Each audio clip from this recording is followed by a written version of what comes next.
유명 로펌에서 잘나가는 완벽주의자로 소문난 변호사 브래드 애시튼. 그는 한국을 정신없는 나라, 별 볼 일 없는 나라라며 폄하한 채 신재생 에너지 협상을 위해 한국 땅을 밟게 됩니다. 그러나 예기치 못한 감기 몸살에 동료는 브래드를 이상한 곳으로 데려가는데요. 동료를 따라간 그곳에서 브래드가 본 것은 여기저기 널브러져 바닥에 드러누워 있는 홈리스 같은 사람들, 수건을 말아서 머리를 싸매는 요상한 패션 지옥불처럼 느껴졌던 불가마와 생선 보관 창고처럼 느껴졌던 얼음방 등. 하지만 이름조차 괴기한 이 찜질방 덕분에 건강을 회복한 브래드는 큰 협상을 성공적으로 마치게 됩니다. 그런데 사실 더 중요한 게 하나 더 있다고 하는데요. 브래드의 인생을 바꾼 그것은 과연 무엇일까요? 지금 시작합니다. 안녕하세요.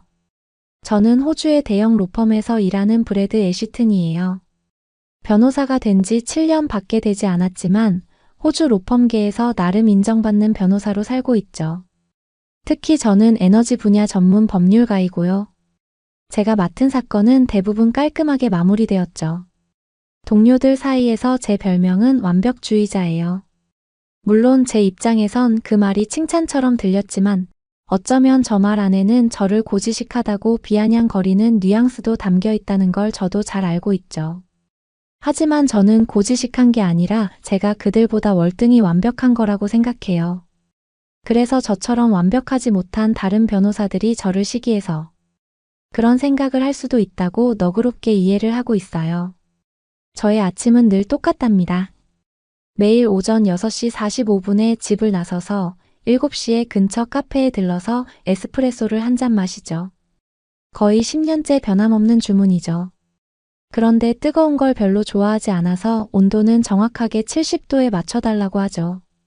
처음에는 바리스타가 당황한 표정을 지었지만 이제는 제 얼굴만 봐도 아무 말 없이 70도짜리 에스프레소를 준비해주고 있답니다. 회사로 도착한 후에도 제 하루는 철저하게 계획된 대로 흘러간답니다. 스마트폰 캘린더에는 분 단위로 스케줄이 잡혀 있고 하루를 시작하면서 꼭 체크리스트를 확인하죠. 오늘 처리해야 할 사건 기록을 살펴보고 새로운 계약서 내용을 검토하는데 절대 빈틈이 없었죠. 다른 사람들은 이런 제 모습을 두고 철두철미하다고 말하지만 저는 그저 당연한 일이라고 생각해요. 실수는 변호사에게 치명적인 법이니까요. 법정에서도 회의실에서도 저는 결코 흔들리지 않는 변호사죠. 제 책상 위 서류들은 정확한 각도로 정교하게 정리돼 있고 고개를 숙이고 일하는 제 모습은 동료들 사이에서 집중의 화신 같은 존재였어요. 하지만 그게 전부예요. 가끔은 이런 제 모습이 스스로도 답답하게 느껴질 때가 있어요. 딱 정해진 패턴 안에서 움직이는 제 삶은 안정적이었지만 솔직히 별로 재미가 없거든요. 점심시간에도 제 모습은 별반 다르지 않아요. 동료 변호사들이 3, 4, 5 모여 나가서 식사를 하며 웃고 떠드는 동안 저는 늘 제 사무실에 남아 간단히 샐러드와 샌드위치를 먹어요. 저는 시간을 낭비하는 법이 없으니까요. 대신 샌드위치를 먹으면서도 손에 든 서류를 읽으며 다음 클라이언트 미팅을 준비하죠. 그런 제 모습을 본 동료 하나가 지나가며 농담을 던지더군요. 브래드, 넌 인간이 아니라 기계 같아. 점심이라도 좀 여유롭게 먹지 그래? 라고요. 그 말을 듣고 저는 미소 지었지만 속으로 이렇게 생각했죠. 여유 좋아하네. 그러니까 너희들이 나를 못 이기는 거야. 라고요. 하지만 그 순간 뭔가 공허한 느낌이 파도처럼 제 가슴에 스며들더군요. 하지만 저는 이내 고개를 저으며 다시 서류에 집중했어요. 제가 맡은 사건은 언제나 저의 완벽한 준비를 기다리고 있으니까요. 저녁이 되어 집으로 돌아가는 길도 마찬가지죠. 차 속에서 저는 늘 제가 정리해둔 올드팝 100곡만을 들었어요. 이런 걸 보면 제가 좀 고리타분한 인간이긴 하다는 생각이 아주 조금은 들 때가 있어요. 하지만 저는 요즘 팝송이 너무 삭막하게 느껴져서 아예 관심이 없답니다. 집에 돌아와서도 늘 똑같죠. 저는 들어오자마자 즉시 국제뉴스 채널을 켠답니다. 그리고 바로 5분간 스트레칭을 하고 와인을 한 잔 따라 놓고는 책상에 앉아서 그날의 일을 정리하며 다음날 일정을 다시 한번 확인하죠. 이렇게 해야만 마음이 편안하거든요. 마치 작은 실수라도 생기면 모든 것이 와르르 무너질 것 같은 기분이 드니까요. 이렇게 제 삶은 규칙적이고 안전하죠. 그런데 아주 가끔 벽에 갇힌 듯한 답답함이 느껴질 때도 있답니다. 하지만 저는 그런 감정을 애써 외면해왔어요. 변호사는 언제나 이성적이어야 하고 감정에 휘둘려서는 안 된다는 게 제 철칙이었으니까요. 그런데 그렇게 완벽하고 철두철미한 저에게 전혀 계획에 없던, 아니 상상조차 못했던 한국 출장이라는 갑작스러운 일정이 생겨버렸답니다. 제가 한국으로 출장을 가게 된 이유는 호주에 본사를 둔 신재생 에너지 기업의 의뢰 때문이었어요. 이 회사는 근래 제가 몇 번 사건을 맡아서 승소를 안겨준 회사인데 호주에서 손꼽히는 신재생 에너지 선도 기업으로 유명하죠. 그 회사 임원의 설명에 의하면 자신들이 최근 아시아 시장 확장을 목표로 한국 기업과의 협업을 계획하고 있다. 한국은 한때 신재생 에너지 산업에서 크게 뒤처진 나라로 평가되었지만 근래 들어 빠르게 발전에 박차를 가하고 있다. 하지만 문제는 한국 정부의 정책이었다. 이전 정부에서는 신재생 에너지를 국가적 과제로 삼아 집중적으로 투자하고 추진했지만 근래의 정권이 바뀌면서 그 속도가 다소 정체되었다. 그런데 업계 전문가들은 현 정부가 끝나면 다시 신재생 에너지 사업이 본격적으로 추진될 가능성이 매우 높다고 전망하고 있다. 세계적인 추세도 그렇고 한국은 언제나 최신 기술이나 국제관계에 있어서 발빠른 대응을 해온 나라이기 때문이기도 하다. 그래서 자신들은 이 기회를 놓치지 않기 위해 현 정부가 끝나기 전에 미리 한국 시장에 발을 맞추고 주요 한국 기업들과 협력 관계를 맺어두는 게 좋다는 전략을 세웠다. 라고 하더군요. 이런 상황에서 저에게 한국 기업과의 협업을 진행하기 위해서 사전 법률 검토를 맡아달라는 의뢰가 들어왔고 그 중요한 임무를 제가 맡게 된 거죠. 제가 해야 할 일은 복잡한 계약 조건을 검토하고 호주 기업이 불리한 상황에 놓이지 않도록 철저하게 법적인 안전장치를 하는 것이었어요. 신재생 에너지 사업 분야에서 한국 시장은 굉장히 매력적인 시장이었죠. 하지만 법률 체계와 비즈니스 환경이 호주와는 많이 다르다 보니 호주 기업 입장에서는 확실한 법적 안전장치가 필요했고 제가 국제거래법을 전공했고 지금까지 보여준 성과도 출중했기 때문에 이런 일에 있어서 저 이상의 완벽한 적임자가 있을 수 없었던 거죠. 호주 기업 임원의 설명을 다 듣고 나니 중요한 사안이라는 걸 단번에 알 수 있었고 제가 아니면 안 되는 상황이라는 것도 충분히 이해가 가더군요. 하지만 솔직히 속으로는 엄청 당황스러웠어요. 왜냐면 저에겐 이 일이 전혀 예상치 못한 변수로 느껴졌거든요. 저는 모든 것을 철저히 계획하고 준비하는 사람이고 지금까지 외국 출장은 미국과 유럽만 다녔는데 평생 한번 쳐다보지도 않은 한국이라는 동양의 조그맣고 낯선 나라에 가야 한다는 것 자체가 너무나 제 마음을 불편하고 불안하게 만들더군요.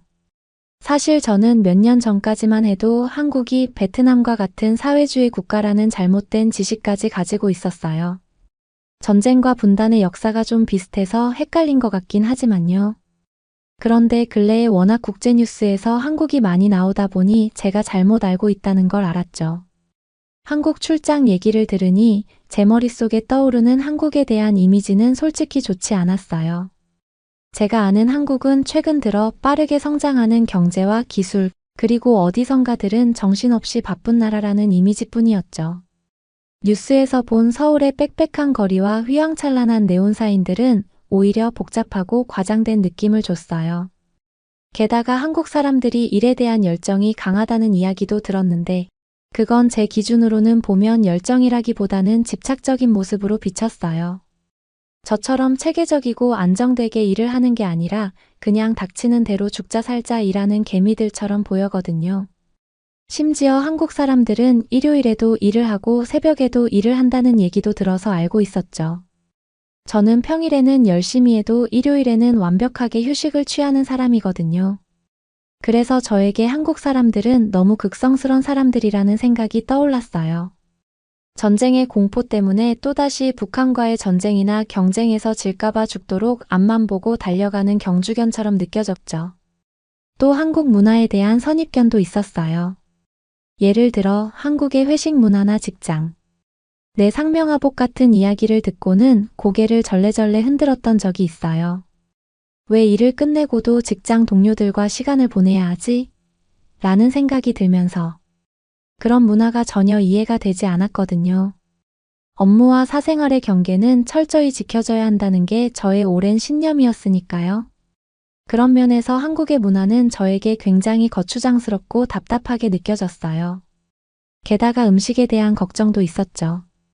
제가 주로 먹는 식단은 언제나 건강하고 심플한 것들이었는데 한국 음식은 지나치게 자극적이고 매운맛이 강하다는 이야기를 들었어요. 김치, 고추장 이런 단어들이 떠오르면서 벌써부터 속이 쓰려오더군요. 사실 제가 제일 싫어하는 게 고추거든요. 어릴 때 고추를 잘못 먹었다가 혀가 꺾어지는 듯한 강한 통증을 경험한 적이 있거든요. 그래서 그 이후로는 매운 건 전혀 먹지 않는답니다. 출장을 준비하며 한국의 비즈니스 매너에 대한 리서치를 하면서도 불만이 쌓였어요. 손님을 융숭하게 대접하는 문화라거나 정중하게 상대방을 배려하는 태도가 지나치게 형식적이고 거추장스럽다는 생각이 들었어요.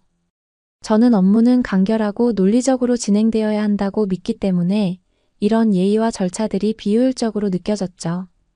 비행기 티켓이 예약되었을 때도 저는 내심 한국에 대한 불안과 불만을 억누르기 바빴어요. 한국을 한 번도 가본 적이 없고 가보고 싶다는 생각을 한 적도 없는 제 마음속에는 한국이 마치 미개인들로 가득 찬 거대한 정글처럼 느껴졌고 그곳에서 제가 맞닥뜨리게 될 변수들에 대한 거부감이 가슴 깊은 곳에서 솟구쳐 올라오더군요. 하지만 제 마음에 들지 않는 나라로의 출장이었지만 워낙 큰 돈이 걸려있는 중요한 사업이라서 솟구쳐 올라오는 고통을 꾹꾹 누르면서 비행기에 오를 수밖에 없었죠. 한국에 도착한 첫날 저는 공항에서부터 피로감을 느끼기 시작했어요. 비행 시간만 거의 10시간이었고 시차 적응도 제대로 되지 않아 머리가 멍했어요.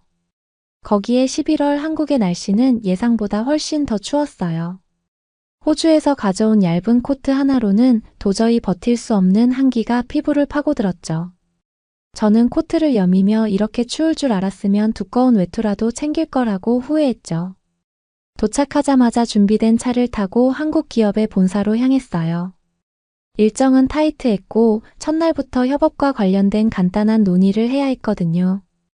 회의실에 들어서자마자 한국 기업에서 나온 변호사들이 이미 준비된 서류들을 펼쳐놓고 저를 기다리고 있었어요. 그들은 예상했던 것처럼 철저하고 꼼꼼하게 준비해 두었고 약간은 긴장한 듯 보였지만 매너가 참 좋더군요. 저는 형식적인 인사를 나눈 후 차분하게 회의를 이끌어 나가려고 노력했어요. 하지만 제 몸 상태는 이미 한계에 다다른 것 같았어요. 회의 도중 집중력이 흐트러졌고 머리가 멍해지는 순간들이 점점 잦아졌어요. 그들의 설명을 듣는 동안에도 저는 피곤한 몸을 억지로 일으켜 세우는 기분이었어요. 시계가 회의 종료 시간을 가리킬 때쯤에는 거의 탈진 직전이 되어버렸죠. 사무실 밖으로 나왔을 때는 더 심각했어요. 바람 한 번 불 때마다 차가운 공기가 목을 타고 들어왔고 오한이 들기 시작했어요. 코끝이 시큰거렸고 이마에는 묘한 열기까지 느껴졌어요. 감기 몸살이 시작된 건가 하는 불안감이 들었어요. 그렇게 한국 출장 첫날부터 제 몸은 완전히 무너지기 직전이었죠. 같이 온 동료가 제 상태를 보며 걱정스러운 얼굴로 물었어요. 감기 기운이 도는 것 같다고 말하자. 동료는 좀 쉬어야겠다고 하더니 갑자기 찜질방에 가보는 게 어때? 라고 제안했어요. 저는 그 단어를 처음 듣고 의아해서 물었어요. 찜질방이 뭐야? 라고요. 동료는 설명을 덧붙였어요. 3년 전에 한국에 여행을 왔다가 찜질방에 가본 적이 있는데 그때의 경험이 너무 좋았다고 했어요. 열기가 가득한 방에서 땀을 흘리고 나니 피로가 싹 풀렸고 다양한 공간이 있어서 쉴 거리도 많았다고 하더라고요. 그러면서 요즘은 더 좋아졌고 근처에 서울에서 제일 유명한 찜질방이 있으니 가보자고 자신 있게 말했어요. 한국 사람들은 피곤하거나 몸이 안 좋으면 찜질방부터 간다. 확실히 효과가 있으니까 가보자. 자기가 직접 체험해 본 거니까 믿어봐라. 라고요. 솔직히 너무 어처구니가 없어서 몸에 힘이 더 빠지더군요. 열로 몸을 따뜻하게 해준다고? 그것도 사람들이 모여서? 저는 이해가 가지 않았어요. 피곤하고 몸살기가 있어서 열까지 나는데 또 몸에 열을 가하다니요. 무슨 미개한 민간요법 같은 건가 하는 생각이 들더군요. 사적인 공간이 보장되지도 않는 곳에서 피곤한 몸을 맡기라고? 당연히 위생적이지 않을 거라는 생각도 먼저 떠올랐고, 불특정 다수와 함께 있는 것도 불편할 것 같았어요. 저는 동료에게 단호하게 말했어요. 그런 곳은 전혀 내 체질에 맞지 않아. 호텔에서 쉬는 게 훨씬 나을 거야. 라고요. 하지만 상황이 상황이었죠. 병원에 갈 만한 상황도 아니고 호텔로 돌아가도 컨디션이 나아질 것 같지는 않았으니까요. 동료는 이럴 때 가보면 의외로 좋아질 수도 있어라고 말하며 저를 끝까지 설득하더군요. 솔직히 저도 호텔에서 무작정 누워만 있는 게 정답이 아니라는 생각이 들었어요. 약도 챙겨오지 않았고 한국 약은 믿을 수가 없고 몸 상태는 점점 나빠지는 것 같았고 내일은 더 중요한 미팅이 있었으니까요. 동료는 제가 버티는 모습이 우습다는 듯 웃으면서 한 번만 믿어봐. 후회하지 않을 거야 라고 말했어요. 결국 저는 어쩔 수 없이 동료의 제안을 받아들이기로 했어요. 이게 대체 무슨 상황이지? 라며 투덜대면서도 속으로는 약간의 호기심도 들긴 했거든요. 동료의 말처럼 정말 나아질 수 있을까 하는 일말의 기대가 생기더라고요. 하지만 동시에 제 머릿속에는 낯선 한국식 사우나라는 공간이 도대체 어떤 곳일지 걱정과 불안이 가득했으니까요. 하지만 결국 찜질방이라는 이름도 이상한 곳으로 향하게 되었어요. 찜질방에 들어선 순간부터 저는 충격을 받았어요. 일단 시설이 너무 좋더군요. 무슨 최고급 호텔 같은 느낌이 나더군요. 찜질방 안으로 들어서자마자 코끝을 찌르는 뜨거운 공기와 은은한 나무 냄새가 저를 덮치더군요. 입구부터 신발을 벗어야 한다는 것도 황당하기 짝이 없었는데 제 주변에는 이미 맨발로 걸어 다니는 사람들이 수두룩하더군요. 무슨 정글도 아니고 뭐 이런 데가 다 있나 싶더군요. 동료는 여기가 바로 한국의 찜질방이야 라며 의기양양하게 말했지만 제 눈에는 그저 혼돈과 혼란의 아수라장처럼 보였거든요. 사람들이 바닥에 이불도 없이 누워서 자고 있는 모습이 너무 볼상 사나웠고 그중 일부는 대놓고 코까지 드르렁 드르렁 골고 있더군요. 저는 깜짝 놀라서 동료에게 물었어요. 여기서 다들 이렇게 아무렇지도 않게 자는 거야? 이 사람들 다 홈리스 아니야? 라고요. 동료는 별일 아니라는 듯 원래 그래. 다들 피로를 풀러오는 곳이니까 라고 대답했어요. 하지만 저로서는 이해할 수 없었어요. 도대체 어떻게 이런 공공장소에서 편하게 잠들 수 있는지 믿기지 않았어요. 게다가 맨바닥에 누워있는 모습이 제게는 영락없이 아수라장 같았어요. 더 황당했던 건 복장이었어요. 모두가 똑같은 찜질방 전용 옷을 입고 있었는데 옷이 너무 헐렁하고 불결해 보였어요. 동료는 저에게도 옷을 건네주며 갈아입으라고 했지만 저는 그 순간 참 난감했어요. 세탁을 하긴 하겠지만 공공장소에서 남들이 입던 옷을 입는다는 게 어색하기 짝이 없었거든요.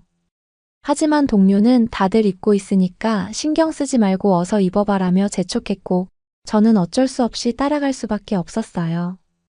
찜질방의 온열방에 들어서자 또 다른 충격적인 일이 저를 기다리고 있었어요. 방 안은 정말 불구덩이처럼 뜨거웠고 사람들이 바닥에 앉아 땀을 뻘뻘 흘리고 있더라니까요. 제 머릿속에는 도대체 왜 이걸 견디고 있는 거지? 무슨 극기 훈련도 아니고 라는 생각이 떠올랐어요. 하지만 동료는 이미 너무 편안해 보이는 자세로 앉아 있었고 저를 보며 따라 앉으라고 손짓했어요. 역시 앉아보니 금방 후회가 밀려오더군요. 바닥은 마치 지옥불처럼 뜨겁고 숨쉬기도 힘들었으니까요. 마치 제가 뜨거운 오븐 안에 들어가 있는 이탈리아 피자가 된 느낌이었어요. 동료는 저에게 이 뜨거운 열기가 몸을 풀어줄 거예요. 금방 시원해질 거예요 라고 했지만 저는 도저히 참을 수 없었어요. 얼굴과 등이 땀으로 흥건해졌고 심지어 머리까지 어질어질해져 왔어요. 이게 몸이 좋아지는 느낌이라고? 죽는 느낌이 아니라 나는 정말 이해할 수 없다는 생각만 들었어요. 방을 나와서도 저는 불쾌감을 떨쳐버릴 수 없었어요. 사람들이 여기저기서 삶은 계란과 식혜를 먹는 모습까지 보고 나니 더 황당하더군요. 동료는 웃으며 저에게도 계란과 식혜를 권했지만 저는 손사래를 쳤어요. 사우나를 하면서 음식까지 먹는다고? 그건 좀 아니지 않아? 세상 어느 나라에서 이런 짓을 해라고 말했지만 동료는 이게 한국 찜질방의 매력이야 라며 빙긋 웃더군요. 어쨌든 약간 출출함을 느끼던 저는 동료가 건네준 삶은 계란과 식혜라는 음료를 먹었어요. 이상한 냄새가 날 것 같았지만 막상 먹으니까 맛은 있더군요. 그러고 다시 주변을 둘러보았죠. 이제 허기도 채워지고 난생 처음 보던 이상한 광경에 좀 적응이 됐는지 처음 들어올 때보다 마음은 한결 편안해져 있었죠. 그래서 저는 아까보다 조금 편안한 마음으로 차분하게 주변을 둘러보았어요. 사람들은 두꺼운 옷을 입고 알록달록한 수건을 머리에 묶고 돌아다니고 있었어요. 동료는 그 사람들을 가리키며 웃으며 말했어요. 저게 바로 양머리야. 찜질방의 상징 같은 거지라고요. 그게 뭐냐고 묻자 동료는 손수 수건을 접어 제 머리 위에 얹어줬어요. 그는 이제 제대로 된 찜질방 룩이네요 라고 말하며 웃었지만 저는 이 수건을 머리에 두른 채로 돌아다닌다는 것 자체가 너무 멍청한 짓으로 느껴졌어요. 더운데 수건까지 머리에 감고 다니다니요. 인간으로서의 최소한의 상식만 있어도 할 수 없는 짓 같았거든요. 그때 동료가 안내판을 가리키며 불가마로 가보자고 했어요. 불가마가 뭐냐고 물었더니 아까보다 더 뜨거운 방에 들어가서 땀을 흘리는 공간이라고 했어요. 듣자마자 이게 진짜 불지옥인가 보다 하는 생각에 처음에는 고개를 절레절레 흔들며 반대했죠. 하지만 동료는 불가마가 찜질방의 꽃이라며 강력하게 추천했어요. 결국 저는 마지못해 따라 들어갔어요. 불가마 문을 열자마자 후끈한 열기가 얼굴을 때렸어요. 안에는 어두운 조명 아래에서 사람들이 바닥에 여기저기 드러누워 있더군요. 제 상식으로는 도무지 이해할 수 없는 광경이었어요. 동양의 온돌 문화에 대해서는 대충 알고 있었지만 실제로 보니 너무 어색하고 미개하게 느껴졌거든요. 동료는 옆에 자리를 잡고 앉으며 이렇게 말했어요.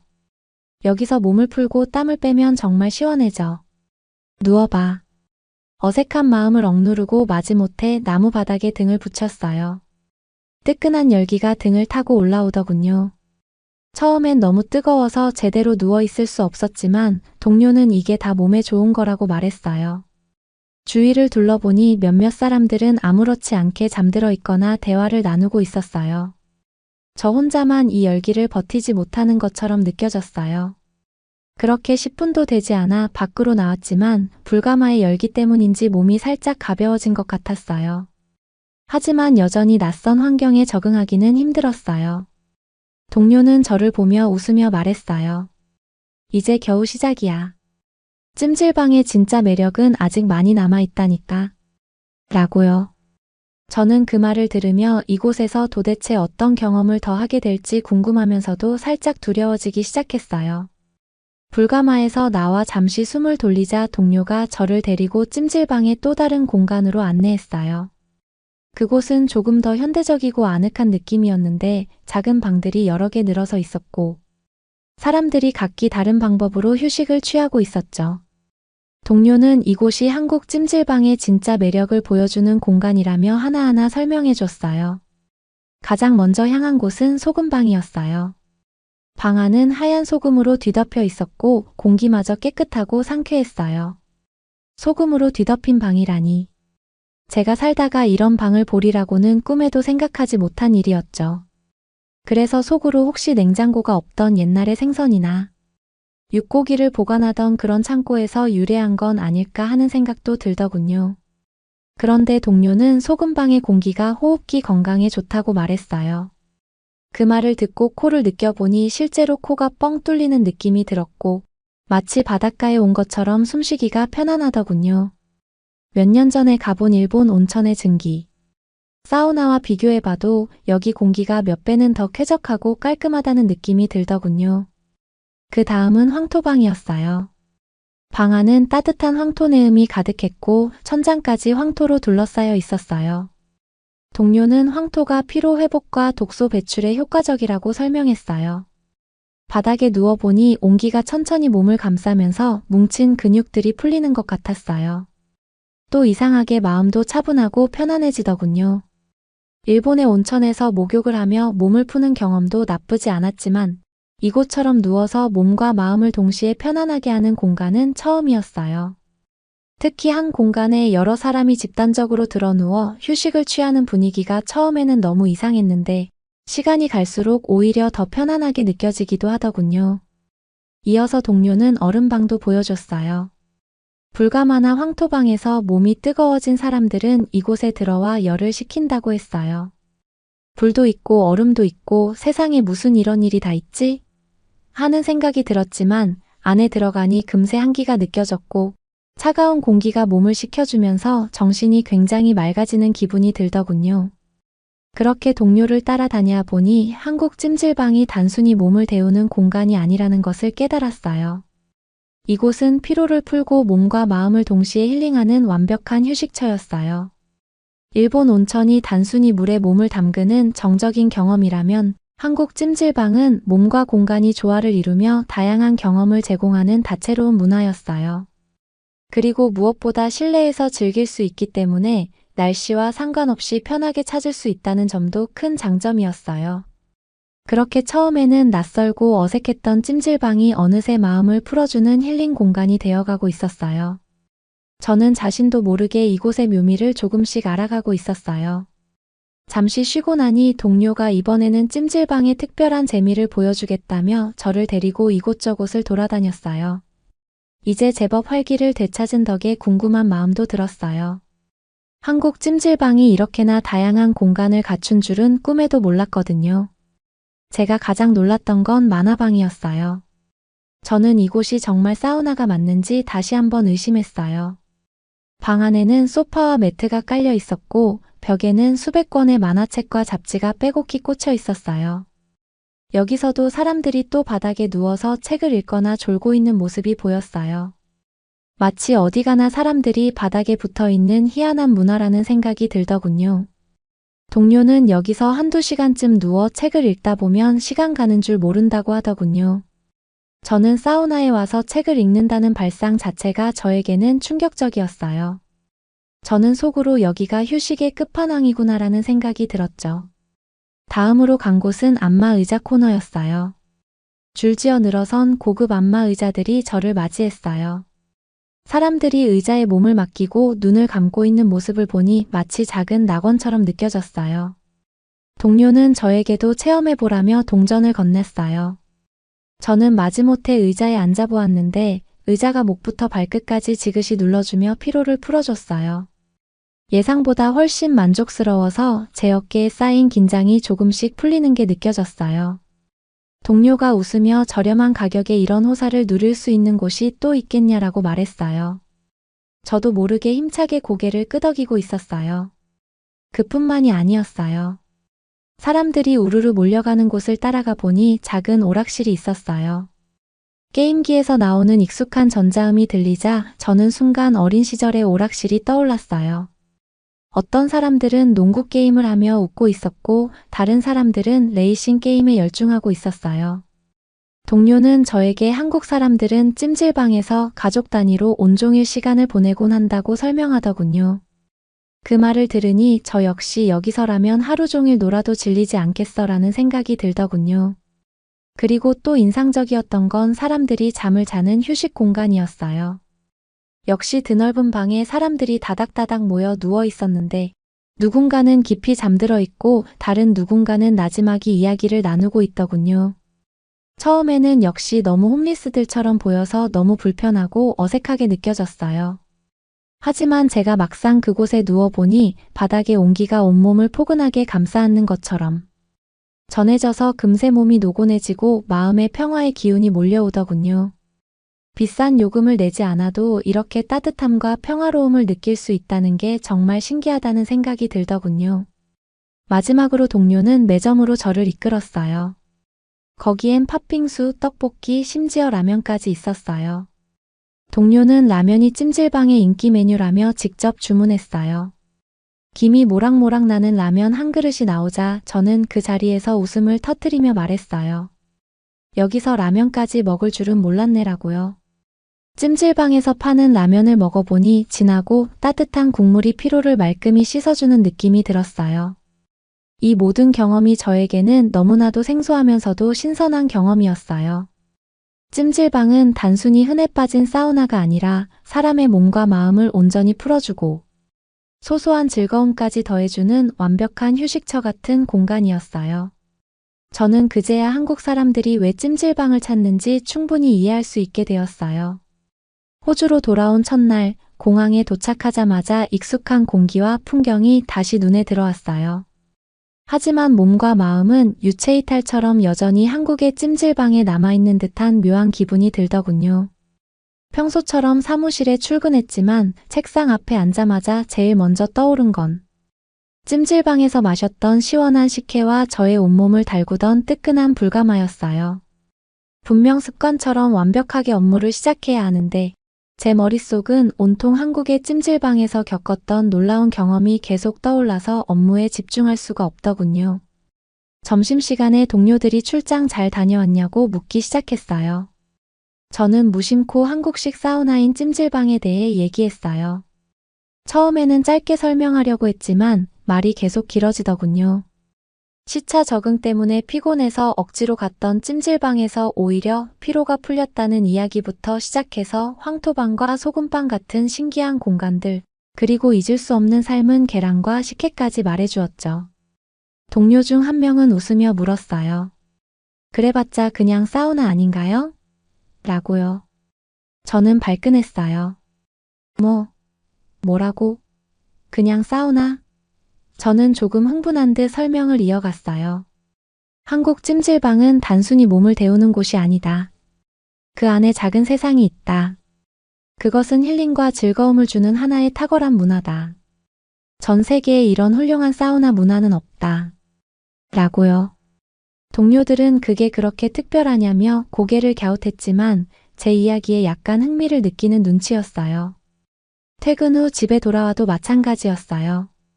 거실 소파에 앉아 따뜻한 이불을 덮었지만 여전히 한국 찜질방의 따끈따끈한 온돌 바닥이 생각났어요. 저는 혼잣말로 이렇게 중얼거렸어요. 여기에 한국 찜질방 하나만 있으면 얼마나 좋을까?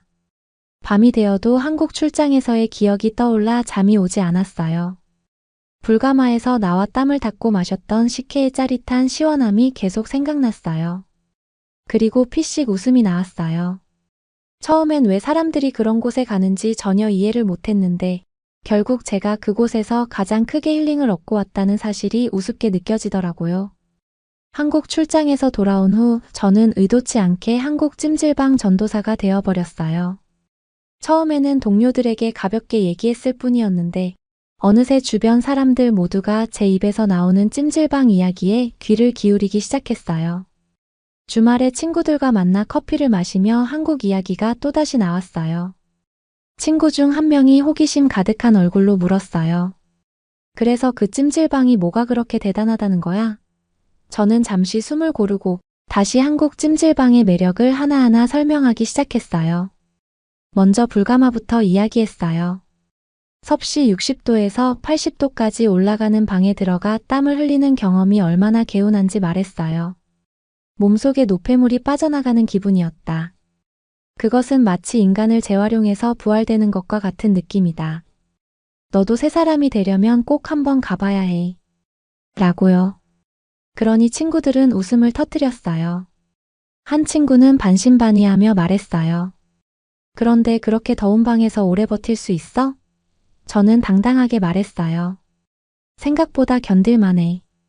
오히려 나중엔 몸이 가벼워지는 게 느껴져서 더 있고 싶어진다니까. 그리고 찜질방의 다양한 공간들에 대해서도 빠뜨리지 않았어요.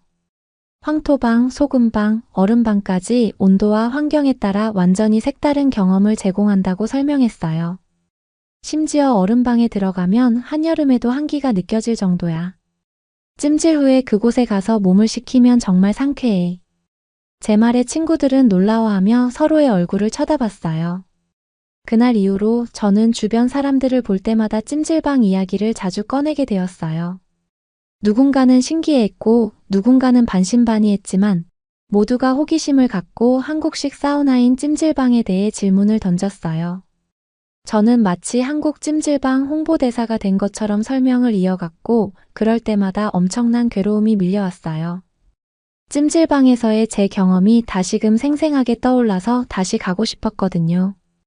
돌이켜보면 저는 한국에 오기 전까지 한국 문화와 찜질방에 대해 부정적인 선입견을 가지고 있었어요. 찜질방이라는 단어를 처음 들었을 때 단순히 집단적으로 땀을 흘리는 이상한 공간이라고 생각했고, 한국의 문화 자체도 피상적인 이미지로만 판단했어요. 하지만 그 생각이 얼마나 무지하고 어리석었는지 깨닫게 되었어요. 한국 찜질방에서의 경험이 제 모든 편견을 산산이 깨버렸으니까요. 후끈후끈한 불가마에서 땀을 쭉쭉 난생 처음 느꼈던 개운함, 차갑고 서늘한 얼음방에서 느꼈던 설명하기 힘든 상쾌함, 그리고 식혜와 구운 계란의 별미까지. 찜질방은 단순히 몸을 쉬게 하는 공간이 아니었어요. 그곳은 사람들이 바쁜 일상에서 잠시 여유를 찾고 지친 몸과 마음을 힐링할 수 있는 특별한 문화의 결합체였어요. 그런 생각을 하니 그동안 제가 얼마나 우물안개구리였는지 부끄러워졌어요. 한국 문화에 대한 이해도 없이 표면적인 모습만 보고 쉽게 평가하고 비하하려 했어요. 찜질방을 경험하면서 제가 가진 그 편협한 시선들이 얼마나 잘못되었는지 스스로 반성하게 되었어요. 한국은 단순히 저에게 새로운 나라가 아니었어요. 세상의 유일한 나라였어요. 이제 저는 진심으로 한국의 문화와 한국의 찜질방에 대해 존경과 감사를 표하고 싶어요. 한국인들이 만들어낸 그 공간은 단순한 사우나가 아니라 모두가 편히 쉬고 행복을 느낄 수 있는 멋지고 아름다운 공간이었어요. 참 협상 결과도 정말 좋았어요. 찜질방에서 몸이 완벽하게 회복되니 기분도 너무 상쾌하고 좋아졌고, 그래서 일도 순조롭게 풀렸던 것 같아요. 피로와 긴장이 쌓였을 때는 협상도 삐걱대기 마련인데, 찜질방 덕분에 몸과 마음이 가벼워지니 저도 모르게 대화가 술술 풀려나갔던 것 같아요. 협상 테이블에서 제가 찜질방에 대해 한참 이야기를 꺼냈더니 한국 기업 측 임원들이 눈을 크게 뜨며 놀라더라고요.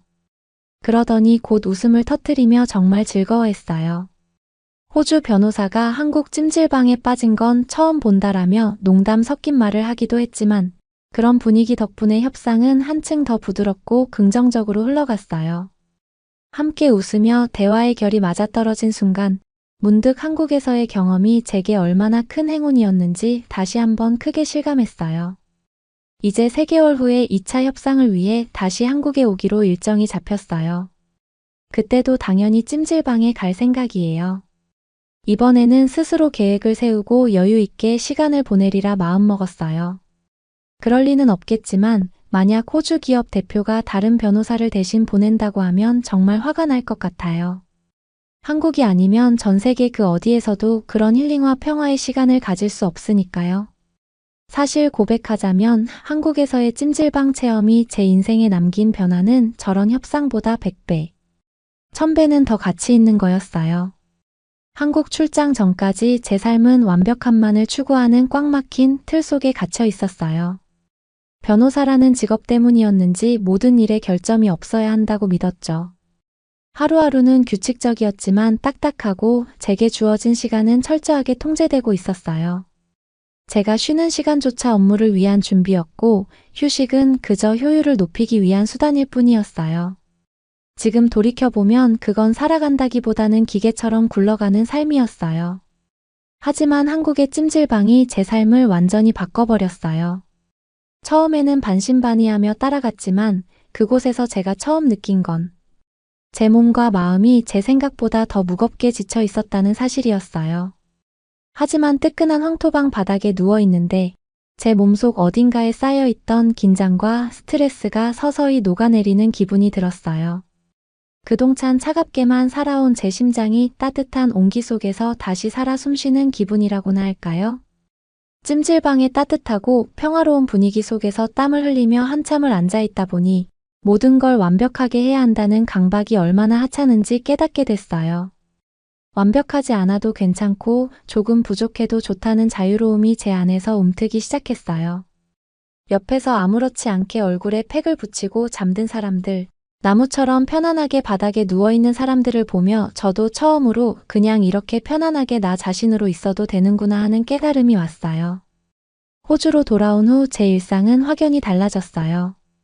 이제는 무조건적인 완벽주의를 내려놓고 조금은 편안한 여유를 찾고 있어요. 가끔 퇴근 후에는 시간을 쪼개어 친구들을 만나고 주말에는 아침부터 편하게 누워 아무 생각 없이 멍하니 시간을 보내기도 해요. 일에 쫓기던 제 모습은 더 이상 없고 진짜 저다운 삶을 찾아가고 있어요.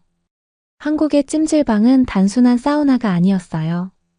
제겐 자유를 찾은 공간이었고 평화를 선물 받은 경험이었어요. 지금도 가끔 피곤하거나 지칠 때면 그곳을 떠올리며 한국으로 돌아갈 날을 손꼽아 기다리고 있어요. 다시 한번 뜨끈한 온기 속에서 마음을 푹 놓아버리고 싶네요. 마지막으로 한국에 오기 전, 그리고 한국에 온 첫날, 제가 가졌던 오만한 태도에 대해 진심으로 사과하고 싶습니다. 한국 문화와 찜질방을 폄하했던 제 자신이 정말 부끄럽습니다.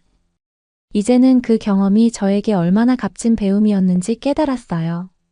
앞으로는 다양한 문화를 존중하고 열린 마음으로 배우며 살아가는 사람이 되겠습니다. 그리고 이런 깨달음을 주었던 한국과 한국의 찜질방 문화에 진심으로 감사드립니다. 제 좁은 시야를 깨고 새로운 세상을 경험하게 해준 그 순간들을 영원히 잊지 못할 거예요. 완벽주의에 갇혀있던 호주 변호사 브래드 애쉬튼. 낯선 땅 한국에서의 시차와 감기 몸살로 지쳐있던 그를 치유해준 건 뜻밖에도 한국의 찜질방이었군요. 이제 브래드는 한국을 새로운 시각으로 바라봅니다. 찜질방의 온기가 그의 일상에도 스며들었고 호주에 돌아간 후에도 한국 문화를 전파하는 찜질방 전도사가 되었죠. 작은 공간 속에서 찾은 큰 행복. 그리고 한 나라의 문화가 누군가의 삶에 선사하는 따뜻한 위로와 변화. 무엇보다 완벽주의를 버리고 자유와 평화를 찾은 브래드의 이야기는 이제 시작일지도 모르겠네요. 구독과 좋아요 부탁드리며 사연자분께 전해드릴 댓글도 남겨주시면 전달해드리겠습니다. 그러면 더욱 감동적인 다음 사연으로 넘어가겠습니다. 한국인들 다 성형해서 예쁜 거잖아? 맞아, 중국 사람들 눈이랑 턱 뾰족한 거 부러워해서 따라하는 사람들 많더라. 나 이번에 한국 여행 가는데 중국인의 아름다움을 한국에 보여주겠어. 중국이 최고라고 생각하는 여성이 한국인들의 외모 비하를 하고 있는데요. 행복하다는 듯이 웃고 있는 중국 여성들을 보면서 무슨 생각을 하시나요? 안녕하세요. 저는 중국에서 배우를 꿈꾸고 있는 란웨오라고 합니다. 중국의 선전의 영향을 받아 한국에 대해 부정적인 인식을 가지고 있던 외국인으로서 자신의 경험을 공유합니다.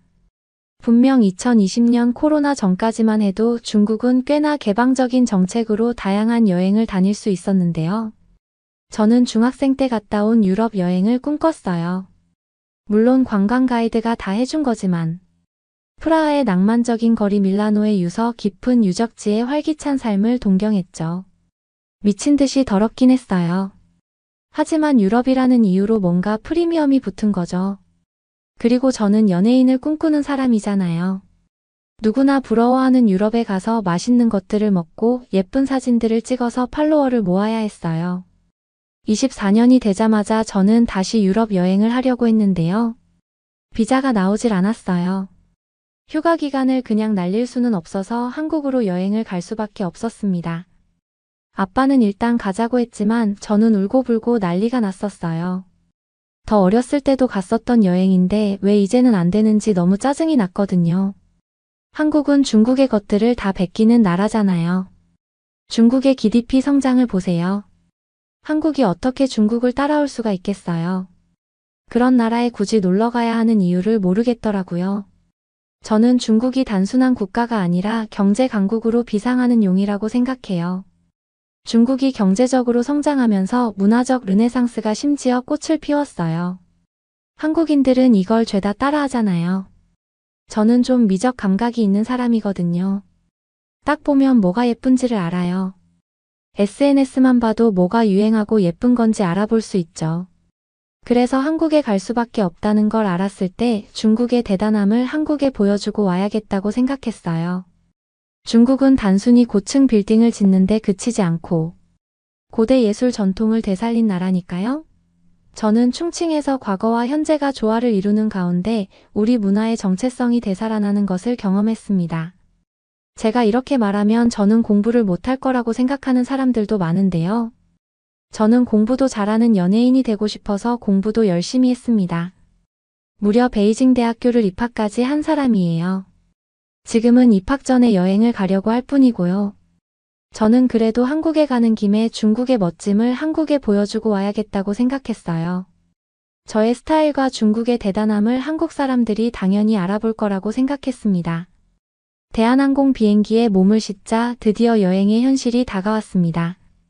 승무원들이 따뜻한 미소와 흠잡을 데 없는 프로페셔널함으로 저를 맞이하며 여행의 분위기를 조성합니다. 좌석에 앉자마자 저는 자부심과 기대감을 느낄 수 있었습니다.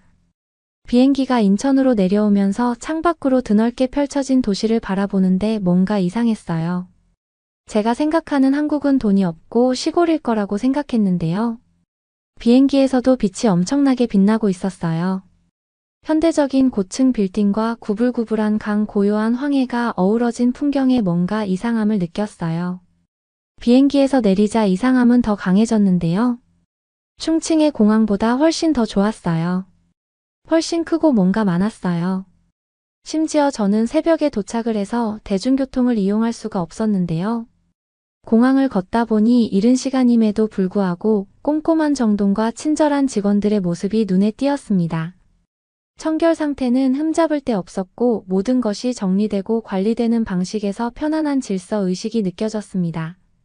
안내판도 명확하고 이해하기 쉬워 길을 찾기가 쉬웠습니다. 혼자 여행하는 저에게 안전은 가장 큰 걱정거리 중 하나였고 특히 그 시간에 도착하는 것은 더욱 그러했습니다. 하지만 인천공항은 조명이 밝고 깨끗하며 순찰이 잘 되어 있어서 그런 걱정이 금세 사라졌습니다. 눈에 띄는 보안 요원들이 있었지만 눈에 거슬리지 않고 전문적이어서 부담스럽지 않으면서도 안전하다는 느낌을 주었습니다. 이 시간대에도 원활하게 운영되는 공항의 규모에 감탄하며 공항을 둘러보았습니다. 하지만 저를 진정으로 놀라게 한 것은 밝고 환한 불빛으로 활기차게 움직이는 편의점의 모습이었어요. 저는 익숙한 스낵과 음료의 모습에 이끌려 편의점에 들어섰고 새로운 나라에 온 것 같은 설렘이 더해졌습니다. 진열대를 훑어보며 독특한 상품들을 구경하던 중 특히 유용한 상품이 눈에 들어왔는데 바로 그 자리에서 바로 구매할 수 있는 심카드 진열대였습니다. 저는 새벽에 도착했으니까 일단 하루는 로밍을 하고 이후에는 휴대폰 대리점에 들어가려고 했었는데요. 유심카드를 편의점에서 판다는 사실에 깜짝 놀랐어요. 제가 심카드를 들고 카운터로 다가갔을 때 점원은 친절하게 고개를 끄덕이며 반겨주었습니다. 심지어 유심을 뽑는 핀도 제품에 다 들어있었어요. 편의점 직원은 익숙한 듯이 유심을 어떻게 쓰는지 알려주더라고요. 언어 장벽에도 불구하고 거래는 순조롭게 진행되었습니다. 몇 분 만에 현지 한국 번호가 부여되고 인터넷에 연결되어 숙소로 가는 길을 탐색하고 가족에게 무사히 도착했음을 알릴 수 있었습니다. 이 순간은 단순해 보이지만 한국의 편리함과 효율성을 처음으로 실제로 경험한 순간이었습니다. 단순히 유심을 구매할 수 있다는 것 이상으로 저와 같은 여행객의 니즈를 이해하고 24시간 내내 서비스를 제공하는 세심한 배려에 감탄했습니다. 다음날 오후에 서울 한복판으로 나가자마자 저는 다양한 의상에 압도당했습니다. 한국 사람들 왜 이렇게 잘 사는 거죠? 중국에서는 한 75%는 옷을 입는데 관심이 없거든요. 아무래도 먹고 사는 문제가 시급하니까요. 그런데 한국 사람들은 길거리에서 음식을 파는 사람들도 모두 제가 아는 브랜드를 입고 있었어요. 젊은 에너지가 느껴졌고 패션도 이를 반영했습니다. 청소년과 청년들은 오버사이즈 후드티와 세련된 스니커즈, 파스텔톤의 대담한 패턴 개성을 더하는 액세서리 등 최신 트렌드를 뽐냈습니다. 단순히 트렌드를 따르는 것이 아니라 개성을 표현하는 것이 중요했습니다. 강남의 고급 지역으로 이동하면서 스타일은 좀 더 세련되고 하이패션적인 분위기로 바뀌었습니다. 이곳에서는 럭셔리 브랜드와 한국 디자이너의 맞춤 제작이 어우러져 우아하고 세련된 룩이 탄생했습니다. 마치 살아있는 패션 잡지를 보는 것 같았고 매번 새로운 스타일과 트렌드를 접할 수 있었습니다. 거리는 캠퍼스였고 사람들은 각자의 옷을 입은 예술가들이었습니다. 저는 제 옷이 초라해지는 걸 느꼈어요. 이렇게 말하면 좀 웃긴데요. 한국 강아지가 중국 사람들보다 옷을 잘 입는 것 같았어요. 중국 문화가 최고라고 생각했었는데 말이에요. 옛날에 유럽 여행에 간 get이 글을 올렸을 때보다 훨씬 더 반응이 좋았어요. 그런데 다들 한국이라고 말하니까 믿지 못했습니다. 한국이 다들 중국보다 못 사는 나라라고 생각하고 있었던 것 같았어요. 저도 그랬죠. 저는 롯데월드타워 기슭에 서서 하늘을 향해 뻗어있는 고층을 올려다봤습니다. 현대 건축의 경이로움인 이 건물은 구름을 뚫고 나올 것만 같았습니다. 놀라운 속도로 위로 올라가는 엘리베이터에 오르자 가슴이 두근거렸습니다. 그래도 홍콩의 타워만큼은 못할 거라고 생각했어요. 문이 열리자 전망대로 향하는 문이 열렸고 저는 다른 세계로 발을 내딛었습니다. 이 높은 곳에서 바라본 서울의 전경은 기적과도 같았습니다. 서울이 광활하고 복잡한 해피스트리트처럼 눈앞에 펼쳐져 있었습니다. 고층 빌딩이 햇빛을 받아 반짝이고 한강이 도시를 가로질러 흐르고 산들이 지평선을 감싸고 있었습니다. 자연과 도시 개발이 조화를 이루는 모습에 숨이 굳을 것 같았습니다. 도시에서 가장 높은 곳에서 바라보니 서울과 깊은 유대감을 느낄 수 있었습니다. 스카이라인은 단순한 건물들의 집합이 아니라 인간의 독창성과 글로벌 리더로 발돋움한 한 나라의 정신을 보여주는 증거였습니다. 해가 지기 시작하면서 도시의 황금빛 노을이 드리워지기 시작했습니다. 조명이 반짝이며 스카이라인이 눈부신 빛과 색채의 향연으로 변했습니다. 낮과 밤이 어우러져 서울의 역동적인 아름다움의 정수를 담아낸 마법 같은 순간이었습니다. 하지만 제가 한국에서 가장 놀랐던 건 중국과 같이 빈부격차가 지나치게 크지 않다는 점이었어요. 저는 그제서야 중국의 GDP와 한국의 GDP의 차이를 알았습니다. 국내 총생산 자체는 중국이 훨씬 더 높지만 이걸 인구수로 나눈다고 생각하면 이야기가 달라지는 거였어요. 이제 경제학을 전공할 건데 제가 너무 멍청하다는 생각을 했습니다. 하지만 중국에서는 이런 부분들을 알려주지 않고 그게 좋은 점만 계속해서 알려줬어요. 저는 모범생으로서 그 공부들을 열심히 했을 뿐이고요. 홍콩의 어느 정도 부유한 가정에서 자란 저는 가혹한 삶의 현실과 격리되어 있었던 거예요. 우뚝 솟은 고층 빌딩과 분주한 상업이 있는 홍콩은 번영의 거품이었습니다. 저는 중국에 존재하는 빈곤에 대해 어렴풋이 알고 있었지만 그것은 현실이라기보다는 저한테는 추상적인 개념이었어요. 중국의 작은 마을들은 저는 도시 생활과 극명한 대조를 이루는 풍경을 가지고 있어요. 집들은 허름했고 당연하게 여겼던 기본적인 편의시설이 부족한 곳이 많아요. 마을 사람들의 얼굴에는 고된 노동과 고단한 삶의 흔적이 고스란히 새겨져 있었습니다. 맨발에 너덜너덜한 옷을 입은 아이들이 거리에서 뛰어놀고 있었고 그들의 웃음소리가 주변의 가난을 대변하고 있거든요. 보통 가난한 나라일수록 빈부격차가 더 심한 거 아세요? 편견이 아니라 이건 수치상으로 나타나는 거예요. 그게 바로 중국이었던 거예요. 한국은 중산층이 발달한 나라인 거고요. 이 경험은 제 관점을 크게 바꿔놓았습니다. 홍콩과 충칭 같은 도시는 중국 경제 기적의 상징이지만 중국의 많은 지역이 여전히 빈곤과 씨름하고 있다는 사실을 깨달았죠. 서울을 보면서 한국이야말로 진정한 선진국이 아닐까라는 생각을 했어요.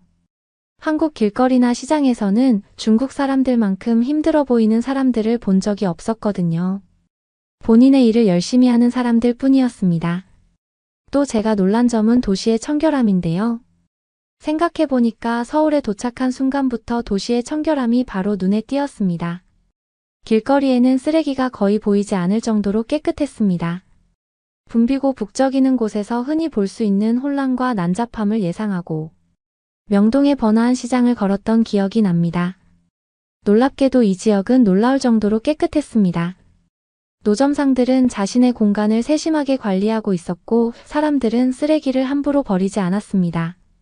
다른 곳에서는 거의 볼 수 없었던 공공장소에 대한 집단적 책임감과 자부심이 느껴졌습니다. 한국 사람들한테는 이게 기본인 것 같았어요.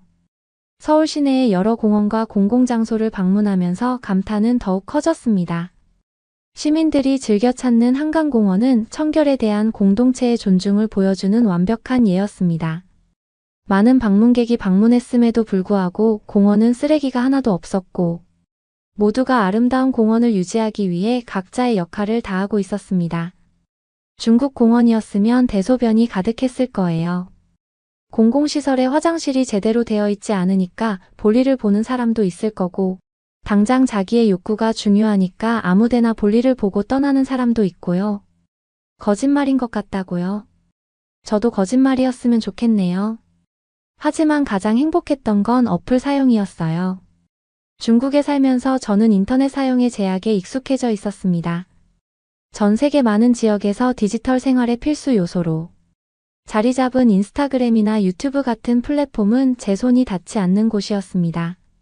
저는 현지 소셜미디어와 콘텐츠 플랫폼에 의존했는데 이 플랫폼은 견고하긴 했지만 글로벌 무대에서 제가 놓치고 있는 것이 무엇인지 항상 궁금했습니다.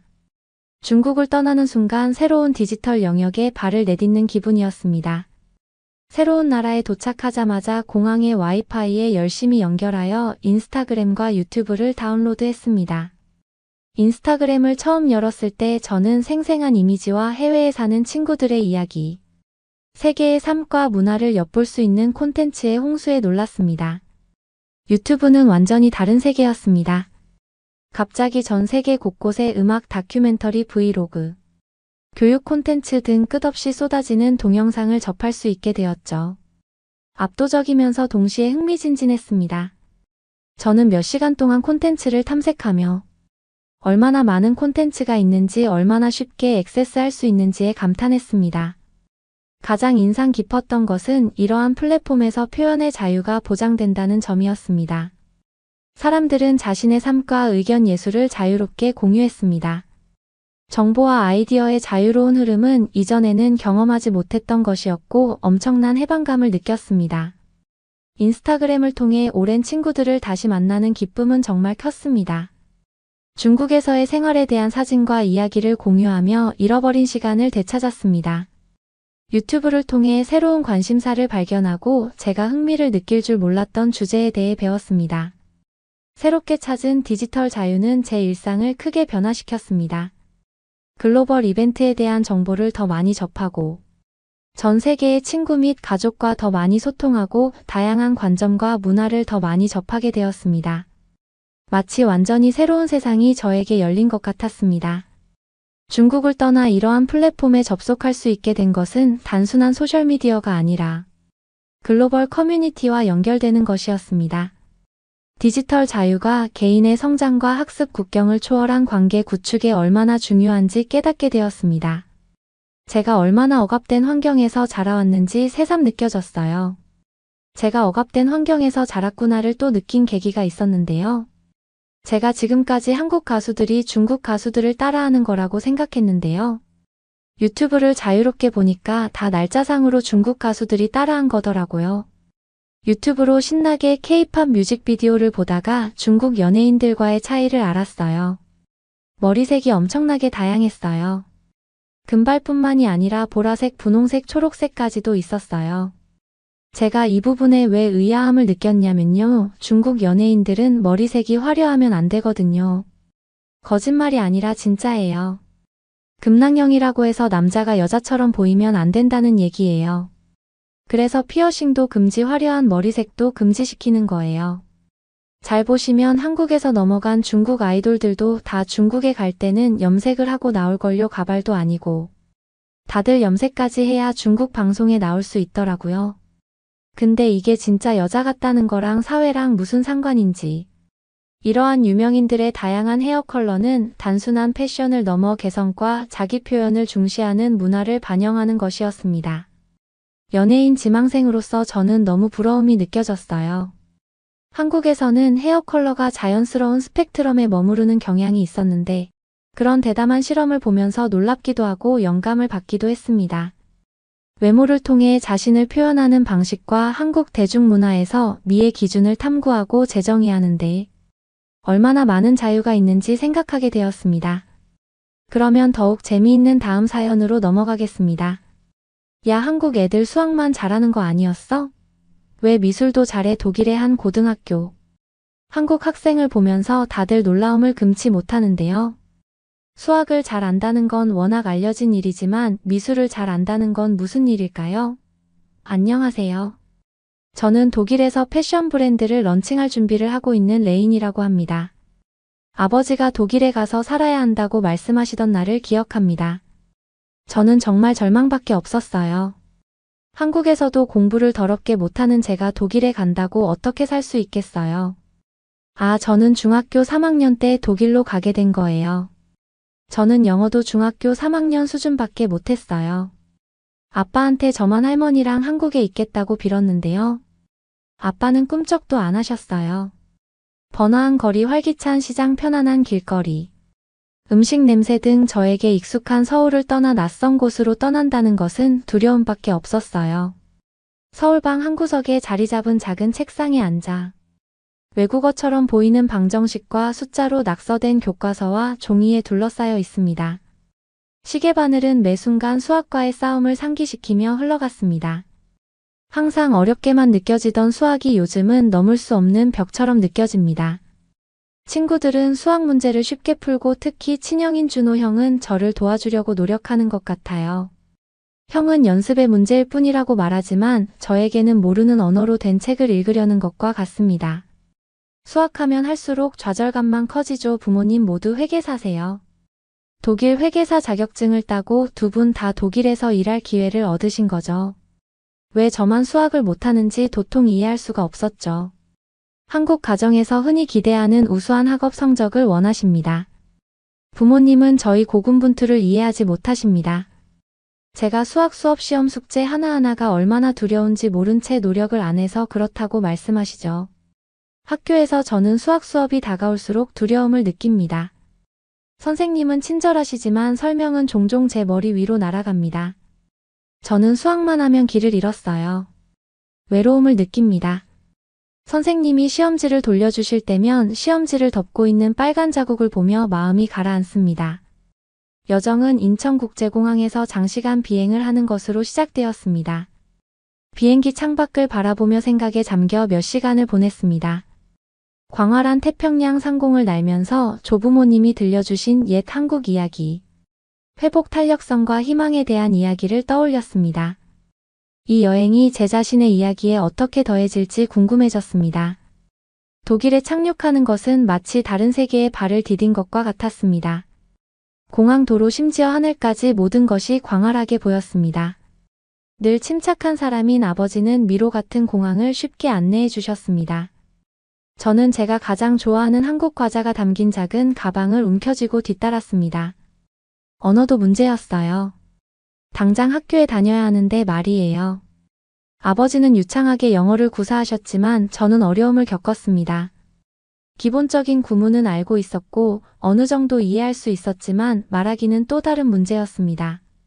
처음 패스트푸드점에서 음식을 주문할 때 한국어와 영어를 섞어 말해서 종업원이 당황했지만 재미있어 했습니다. 아버지가 나서서 대화를 매끄럽게 이어나갔습니다. 저는 당황스러움과 동시에 영어 실력을 향상시켜야겠다는 결심이 솟구쳤습니다. 저는 정말 기가 죽은 상태로 학교에 갔어요. 특히 영어를 거의 못하기 때문에 이곳의 모든 것이 부담스럽게 느껴집니다. 매일 아침 학교 건물에 들어서면 불안감으로 속이 울렁거릴 정도였어요. 복도는 수다와 웃음소리, 고함소리로 가득하지만 제게는 알아들을 수 없는 소리의 바다처럼 느껴집니다. 단어의 의미를 파악하고 익숙한 무언가를 포착하려고 노력하지만 쉽지 않습니다. 수업 시간에 선생님이 질문을 하면 주제를 파악할 수 있을 정도는 이해하지만 완전한 대답을 할 수 있을 정도는 아닙니다. 저는 선생님이 저를 부르지 않기를 바라며 조용히 앉아 있습니다. 선생님이 저를 부르면 반 친구들은 저를 쳐다보고 저는 소심하게 어깨를 으쓱거리며 아돈노라고 중얼거릴 뿐입니다. 점심시간은 하루 중 가장 힘든 시간입니다. 다른 학생들은 3-3-5 모여 웃고 떠들고 있을 때 저는 혼자 식탁에 앉아 샌드위치를 먹었어요. 급식이 그립더라고요. 샌드위치는 배가 차지지도 않았어요. 근데 혹시나 다른 음식을 먹는다고 따돌림이 있을까? 한식을 싸가지도 못했어요. 아빠가 원망스러웠죠. 한국에 있는 친구들 농담 대화가 그리워요. 이곳에서 저는 투명 인간이 된 것 같고 모두가 소속감을 느끼는 군중 속에서 길을 잃은 것 같아요. 부모님은 괜찮아질 거라고 영어 연습만 더 하면 된다고 말씀하셨어요. 부모님은 제가 얼마나 힘든지 의사소통에 실패할 때마다 얼마나 더 낙담하는지 이해하지 못하세요. 집에서는 편안하고 친숙한 한국어를 사용합니다. 하지만 밖에서는 제 목소리가 작고 하찮게 느껴지는 세상과 마주합니다. 듣기보다 라이팅 과제는 지옥이었어요. 답답하고 눈물이 나기 직전에 저는 수업이 끝난 후에도 남아 영어 선생님인 에릭 선생님과 이야기를 나눕니다. 저는 제 어려움을 표현하기 위해 애를 썼지만 선생님은 인내심을 가지고 들어주셨어요. 정말 학교에 다니기 싫었어요. 그런데 반전은 제가 한국에서 가장 싫어했던 수학 시간에 시작되었어요. 선생님은 연립 방정식 문제를 풀어보자고 했어요. 그거 아세요?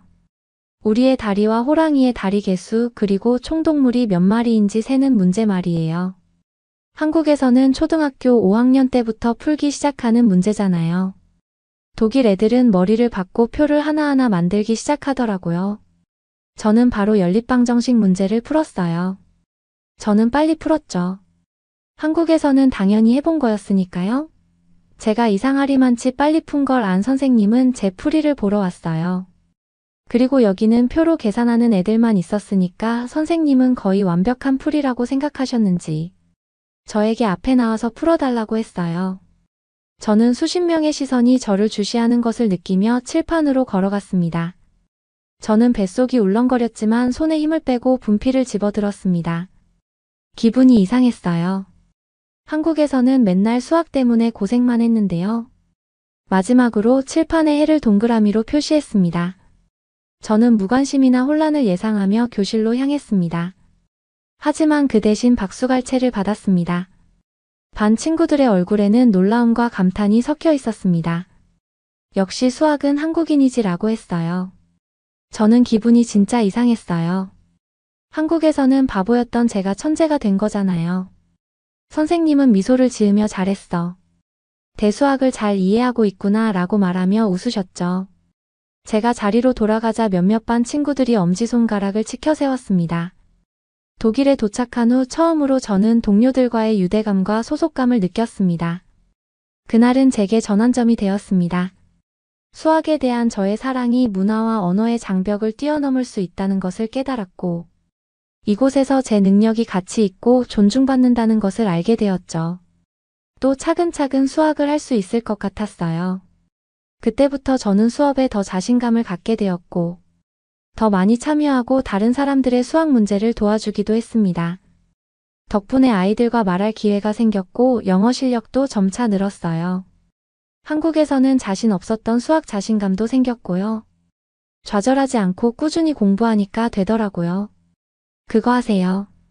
독일 중학생들 중에 구구단을 못 외워서 계산기를 쓰는 애들이 많아요.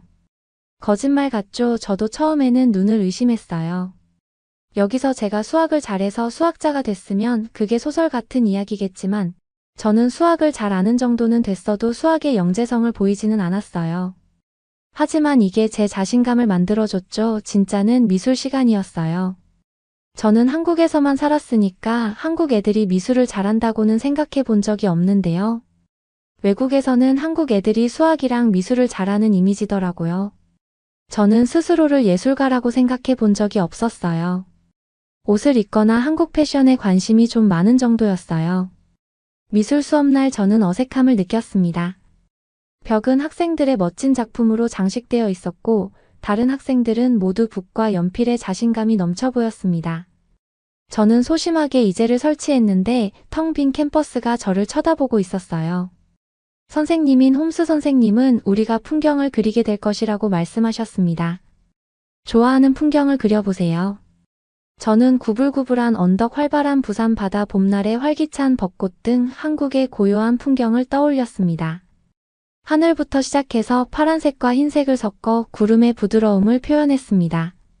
그런 다음 하늘을 반사하는 광안리 바다를 그렸습니다. 부산이니까 산도 그렸어요. 학교 애들은 전부 다 눈에 보이는 풍경을 그리려고 하더라고요. 저는 그림에 너무 몰두한 나머지 수업이 끝나는 줄도 몰랐어요. 홈스 선생님은 비평을 위해 모두 모이라고 하셨습니다. 반 친구들이 걸어오는데 제 심장이 두근거렸습니다. 무관심할 거라고 예상했지만 친구들의 반응은 전혀 달랐습니다. 야, 너 천재다 한 반 친구가 외쳤습니다. 보이지도 않는 걸 어떻게 그려라고 다른 친구는 덧붙였습니다. 학생들은 제가 그린 장소에 대해 물어보며 제 작품에 진심으로 감탄했습니다. 저는 부산의 바다와 산에 대해 설명하면서 제 고장에 대해 이야기하는 동안 자부심이 솟구치는 것을 느꼈습니다. 그런데 한국인들이 미술을 잘한다는 게 어떤 거냐면요, 잘 따라. 그리고 옷이나 트렌드에 대한 감각이 있는 거더라고요. 생각해보면 독일 애들 옷을 진짜 이상하게 입었어요. 저는 것도 많고 관심도 많은 학생이었던 거죠. 여러분들도 독일로 오시면 천재 소리를 들을 수 있을 거예요. 이 새로운 나라로 이주한 후 처음으로 저에게 매우 개인적인 무언가를 알아봐주고 인정해준다는 느낌을 받았습니다. 미술 작품은 한국에서의 과거와 독일에서의 현재를 잇는 다리이자 제 일부를 다른 사람들과 공유할 수 있는 방법이었습니다. 알고 보니까 한국 문화 자체가 인기 있는 분위기였어요. 저는 어느 날 소심하게 김밥 도시락을 싸간 적이 있어요. 독일 학교로 김밥 도시락을 싸들고 가기로 결심했던 날 아침이 기억납니다. 낯선 환경에 적응하려고 애쓰던 수줍은 한국 학생인 저로서는 과감한 결정이었죠. 한국에서는 김밥이 주식이었지만 독일에서는 김밥이 어떻게 받아들여질지 확신할 수 없었기 때문입니다. 어머니가 만들어주신 김밥을 한 입 크기로 예쁘게 썰어 포장하면서 긴장감이 교차했습니다. 채소와 달걀의 선명한 색이 흰쌀밥과 김과 아름다운 대조를 이루었지만 반 친구들이 이상하게 생각하지는 않을지 걱정이 되었습니다. 점심시간이 다가왔고 저는 도시락을 열기 전에 망설였습니다. 제 주변에는 학생들이 샌드위치와 샐러드 간혹 패스트푸드를 꺼내는 모습이 보였습니다. 심호흡을 하고 뚜껑을 열자 깔끔하게 정돈된 김밥이 모습을 드러냈습니다. 잠시 정적이 흘렀습니다.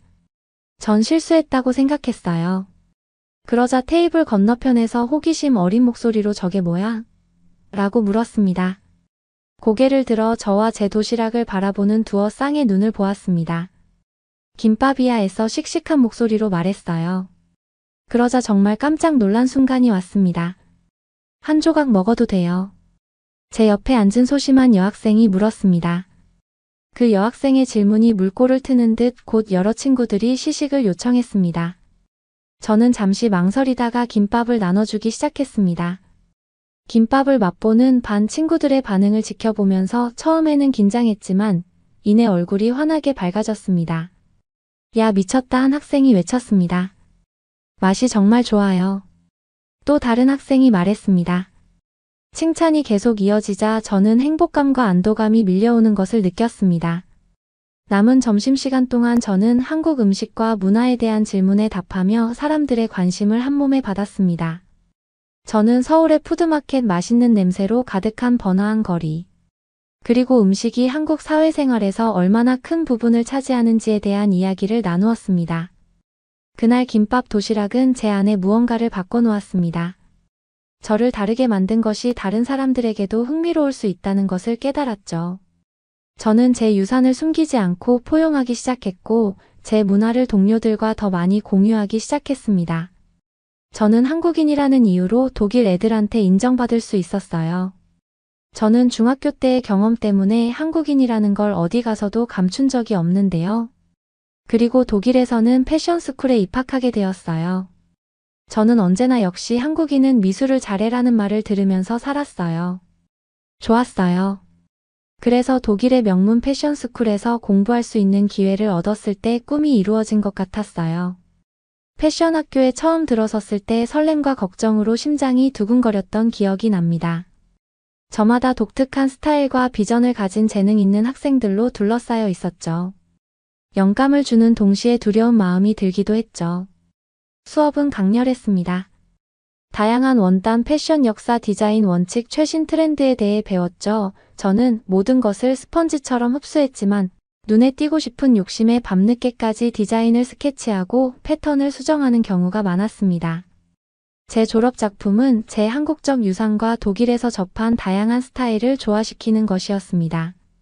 저는 제 디자인에 한국의 전통 미학과 현대적이고 글로벌한 영향이 조화를 이루는 저를 반영하고 싶었습니다. 한복의 유려한 선이나 한복의 독특한 소재들을 이용했어요. 한국적인 것이 세계적인 것이라는 믿음이 항상 있었거든요.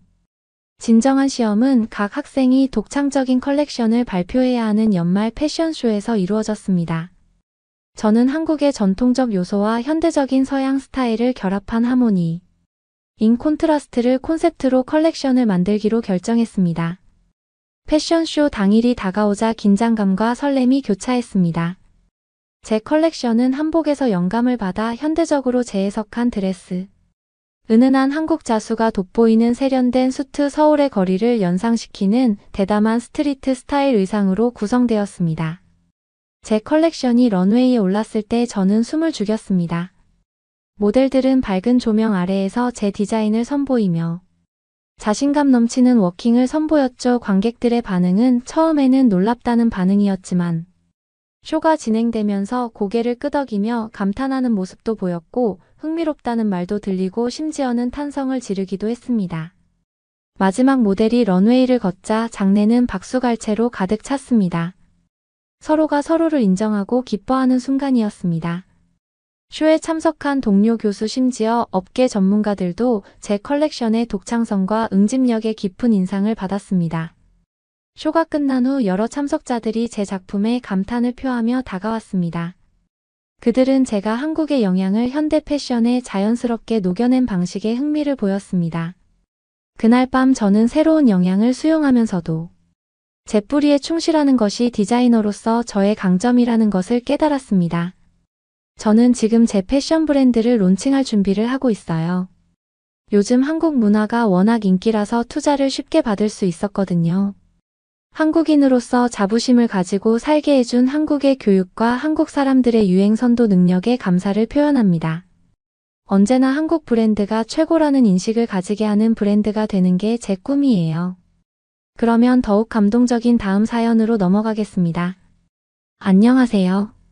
저는 영국의 곳곳을 오가며 트럭 운전사로 일하고 있는 폴이라고 합니다. 저는 학창시절 내내 농구를 대표해 활동을 하다가 부상을 당한 이후 트럭 기사가 되었습니다. 지금은 벌써 꿈처럼 느껴지는 일이지만 농구를 하던 때만 해도 저는 누구보다 건강한 삶을 살았다고 자부할 수 있었습니다. 어릴 때는 아주 약하고 각종 유행하는 병이나 알레르기를 달고 살았던 제가 그렇게 건장하게 컸다는 사실에 부모님은 늘 믿겨지지 않는다는 말을 하시곤 했죠. 190이 넘고 어깨도 상당히 넓게 벌어진 제 건장한 체구를 보시면 어릴 때 약했다는 이야기를 믿기 어려우실 겁니다. 하지만 저는 공부를 잘하지는 못했습니다. 책만 피면 졸음이 몰려오곤 했죠. 그래서 어릴 적부터 공부는 나의 길이 아니라는 걸 아주 일찍 깨달았던 것 같습니다. 운동하는 게 가장 재미있었으니까요. 게다가 아버지를 닮아 꽤 잘생긴 외모의 인기에 바로미터로 불리는 농구까지 잘한다는 건 남자 학생으로서 가장 꿈꿀 수 있는 최고의 인생이었습니다.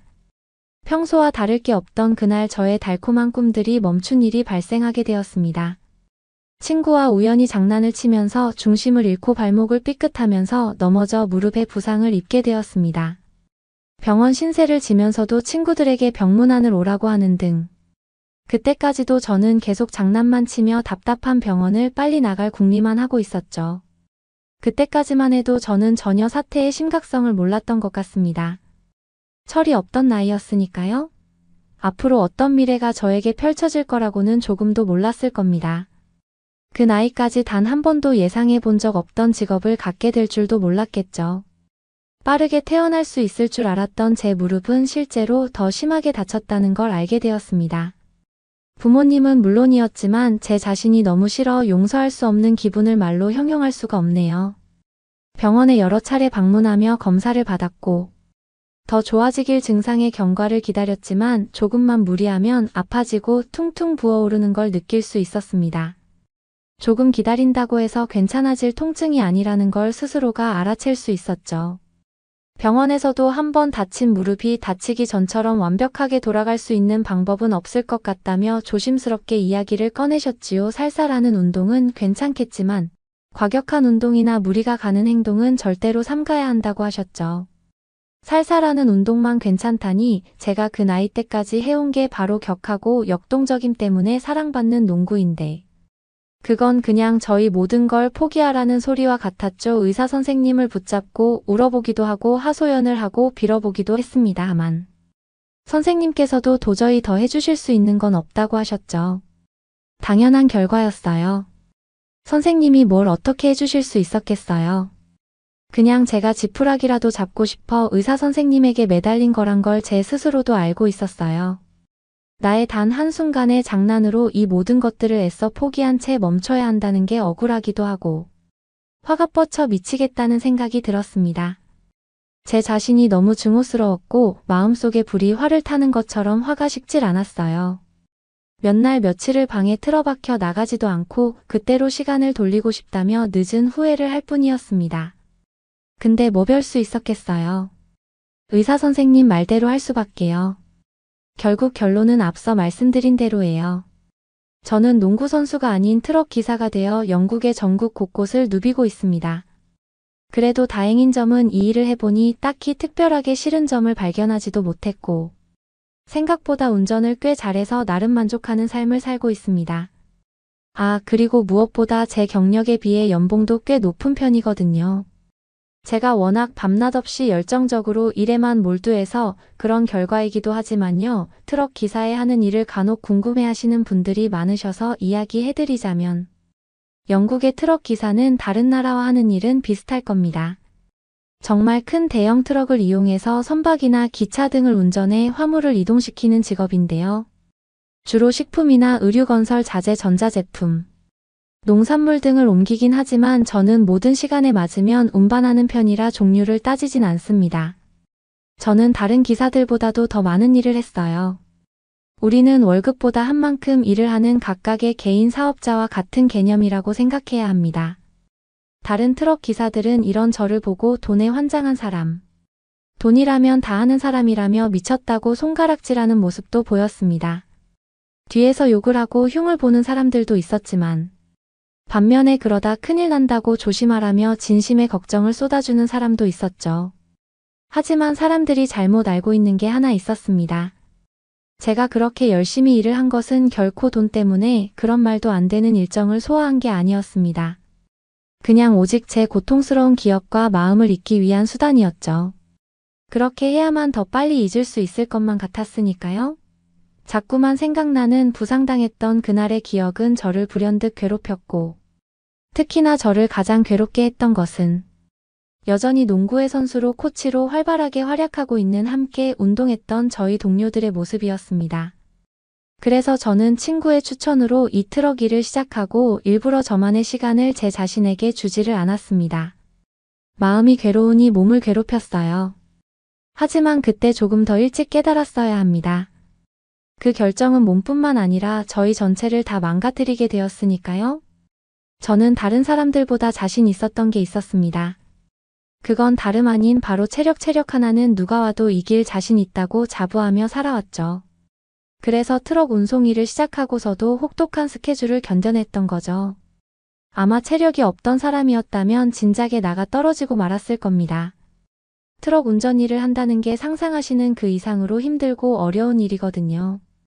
그래도 워낙 타고난 체력 자체가 좋다고 자부하며 무리해서라도 매일 해서 일을 했죠. 그때 알았어야 했습니다. 몸만 힘든 게 아니라 스트레스를 받아 마음까지. 함께 힘든 시기에는 건강에 대해 더 많은 걸 잃을 수 있다는 것을 말입니다. 그러던 어느 날 극심한 스트레스가 시발점이 된 것인지 저희 몸에는 이상한 변화가 생기고 말았습니다. 선수 생활을 할 때는 그래도 식당이나 코치님의 지도 아래 우리는 제대로 균형 잡힌 식사와 생활을 할 수 있었는데 이제는 제가 먹고 자고 모든 것이 제 스스로의 결정과 선택에 달려 있어야 했습니다. 운동을 할 때는 오직 운동을 더 잘하는 것에 대해서만 집중하면 됐지만 트럭을 몰게 되면서부터는 저는 움직이는 사업체이기도 해서 쉬지 않고 이익을 만들어내려는 데만 혈안이 되기도 시간이 모자랐습니다.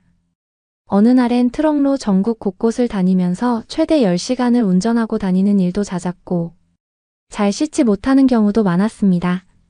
영국은 어디나 안심할 수 없는 곳이 많기 때문에 차를 세워두고, 잠시 눈을 붙이거나 할 정도로 안심할 수도 없는 노릇이었죠. 사정이 이렇다 보니 먹는 건 더 심각했습니다. 식사 시간을 제때 맞추는 건 갈수록 희박해 갔죠. 그러면서 어릴 때 알았던 질병이 다시 일어나기 시작했어요. 그 병은 바로 글루텐 알레르기라고 하는 병입니다. 그때는 글루텐 알레르기로 너무 심각하게 고생을 해서 하루하루가 괴로웠어요. 이 질병은 일종의 소화불량증 같은 건데요. 글루텐은 밀이나 호밀 같은 곡물에 풍부하게 들어있는 단백질을 말하는데 빵이나 피자 등 식품에 탄력을 주는 역할을 하는 거지만 저는 그 글루텐을 먹으면 문제가 발생하는 거죠. 글루텐은 대부분의 사람들에게는 아무런 영향도 끼치지 않지만 정말 일부의 저 같은 사람들에게는 글루텐을 소화하는 데서 심한 어려움을 겪게 됩니다. 저는 이 질병이 어린이 때까지도 좀 심했다고 들었는데 점점 몸이 자라나고 면역력이 강해지면서 자연스럽게 증상은 잦아들어서 완치가 된 줄만 알고 있었습니다. 그랬던 그 병의 생활 균형이 무너지고 나니 다시 내민 것입니다. 글루텐 민감성이라 불리는 저희 질환은 좀 더 심한 질환인 셀리악병 정도까지 가지 않았지만 심각해지면 머지않아 곧 그렇게 될 수 있기에 항상 조심해야 합니다. 농구를 할 때만 해도 이 정도로 심각하진 않았는데 이젠 글루텐이 함유되지 않은 음식을 먹어야 완벽히 소화가 가능하고 컨디션이 좋지 않은 날에는 글루텐을 전혀 소화하는 능력이 생기지 않습니다. 보통의 사람들과 다른 걸 갖는다는 건 어디에서나 언제나 불편을 불러일으켰습니다. 저 때문에 항상 함께 먹는 메뉴에 제약이 있어야 했죠. 양측 모두가 괜찮은 메뉴를 파는 식당을 찾고 싶어도 영국 전역엔 그런 식당은 정말 없는 편입니다. 저는 매번 사람들에게 제 이야기를 하고 양해를 받을 수도 없는 노릇이라 괜찮다며 그냥 그 음식들을 먹어본 적도 있지만 그 이후로 얼마나 고생을 했었는지 건강을 한번 잃으면 다시 되찾는 건 정말 굉장히 어렵습니다. 한번 증상이 나빠지기 시작하니 이제는 다시 좋아지기까지는 1주에서 2주 정도의 기간이 소요되더군요. 그래서 저는 이제 괜찮은 척 먹는 그런 행동을 하면 안 되겠다고 교훈을 얻게 되었죠. 그렇게 저는 사람들과 만나는 약속을 하나 둘 피하게 되더니 점차 교류가 없어지게 되었습니다. 식습관은 상호작용을 하며 살아가는 인간에겐 정말 중요한 수단인데 제 건강과 직결되어 있는 문제이기 때문에 애초에 그 문제가 발생하지 않도록 늘 관리를 잘 해야 합니다. 그래서 저는 항시 글루텐을 댈 수 있는 한 피해야 합니다. 최대한 야채를 많이 섭취해야 하죠. 하지만 야채를 먹으면 몸에 좋다는 건 어린아이들도 다 아는 사실이지만 뭐 그렇게 하기가 어디 쉽나요? 남자 혼자서 그렇게 챙겨 먹는다는 건 더 쉽지 않습니다. 게다가 그 풀떼기 정도만 먹고서 이 큰 몸을 유지하려면 아마 매 끼니를 코끼리만큼 먹어야 할 겁니다. 도시락을 싸서 다녀봤지만 상해버리는 날들도 많았습니다. 그래서 저는 웬만하면 고기를 섭취하려고 노력했죠. 그래도 요즘에는 웰빙 열풍이 영국 전역에 불면서 글루텐 프리 식당들도 많이 생겨났습니다. 사람들도 아마 글루텐이 많이 들어간 음식은 먹으면 먹을수록 몸에 염증을 유발하고 체중도 증가한다는 점이 점점 알려지면서 자이로 글루텐 프리를 선택하게 된 사람들이 증가하고 있는 태세조하지만 그런 식당들은 대부분 거주자들이 많이 몰려있는 밀집 지역이나 다운타운 근처에만 몰려 생겼기 때문에 제가 사 먹을 수 있는 기회가 적었습니다. 게다가 저는 밤늦게 끝날 일도 많은데 아시다시피 영국에서 그 시간에 어딘가 들어가 마음 편하게 식사를 할 수 있는 일은 거의 없다고 볼 수 있죠. 그런데 저에게 특별한 경험을 하게 한 하루가 있었습니다. 그날은 생각보다 배송이 일찍 끝나 오랜만에 어떤 걸 먹을까 생각하고 있던 차에 한 식당에 들어가게 되었습니다. 그 동네에는 마땅한 식당이 보이질 않더군요. 그렇게 들어간 곳에서 메뉴판을 받았는데 제가 먹을 만한 음식이 없었습니다. 모조리 다 글루텐이 들어간 음식뿐이었죠. 저에게 메뉴판을 준 직원에게 제 사정을 이야기했습니다. 그러자 그 직원은 메뉴 중에는 글루텐을 뺄 수 있는 건 없다고 말했죠. 자기가 요리하는 게 아니라면서 미안하다고 했습니다. 계속 일만 하느라 너무 배가 고팠지만 어쩔 수 없어 일어나 인사를 하고 문을 닫고 나갔습니다. 그런데 아까 그 여성이 저를 따라 문을 밀고 나오는 거 아니겠어요? 저는 깜짝 놀라 그녀를 쳐다보며 무슨 일이냐고 물었죠. 재판만 고작 받았을 뿐인데 팁을 안 주고 간 것 때문에 따지러 오는 게 아닐까 했어요. 최근에 영국에서는 팁을 받는 음식점들의 도를 넘는 팁 갑질로 인해 골머리를 썩고 있거든요. 그래서 저는 그녀가 뭐라고 할지 촉각을 곤두세우고 있었습니다. 그녀는 저에게 뚜벅뚜벅 걸어왔습니다. 그러더니 그녀가 입 밖으로 꺼낸 말은 저 건너편 트레이더 조로 가보세요. 거기에 한국의 김밥이라는 걸 판다는데 그건 정말 맛있고 건강에도 좋대요. 글루텐 프리를 하는 사람들도 그것 때문에 요새 난리래요 라며 저에게 안내를 해주었습니다. 저는 좀 당황스럽기도 해서 그냥 마트에서 파는 게 좋아봤자지 뭘 난리까지요. 그러자 그녀는 틱톡도 모르세요. 모르면 가서 직접 보세요. 근데 볼 수 있을지는 모르겠어요. 김밥의 실물을 보는 게 유니콘 같은 존재거든요. 저도 매일 아침 저녁으로 가보지만 한 번도 성공해 본 적이 없는걸요. 그녀의 말은 장난이 아니라 진짜 같았습니다. 저는 딱히 지금 근방에 먹을 만한 곳도 더 보이지 않아 그녀가 말해준 마트인 트레이더 조로 향했어요. 비교적 사람들이 없을 시간대라 그런지 마트 내부는 한산했습니다. 저는 직원에게 다가가 한국의 김밥이라는 게 어디 있냐고 물어봤죠. 그러자 그 직원이 손으로 알려준 방향엔 진짜 그 여자가 말했던 김밥이라는 글자가 쓰여 있었습니다. 그런데 단 한 줄도 없더군요.